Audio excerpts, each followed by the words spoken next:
Hey there, para folks. Here's how to work out in Paralives. If you want your para to stay fit and healthy, there are several ways to exercise in the game. The simplest option is to click anywhere on the ground and select Exercise. From there, your para can perform activities like push-ups or jumping jacks.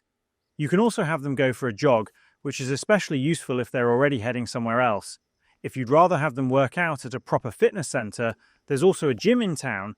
To find it, face the town from the coastline. On the right side of this cliff, you'll find the beach, and just above it is the gym. Have your para visit the location and interact with any of the available exercise equipment. You can use the treadmill, bench press, yoga mats, and other workout equipment depending on your preference. All of these activities will fill your para's exercise need and help improve their fitness over time. The more consistently your para works out, the fitter they'll become. So try to make exercise part of their regular routine, and that's basically all of it.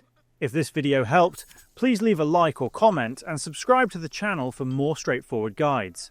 Thanks for stopping by, and see you in the next side quest.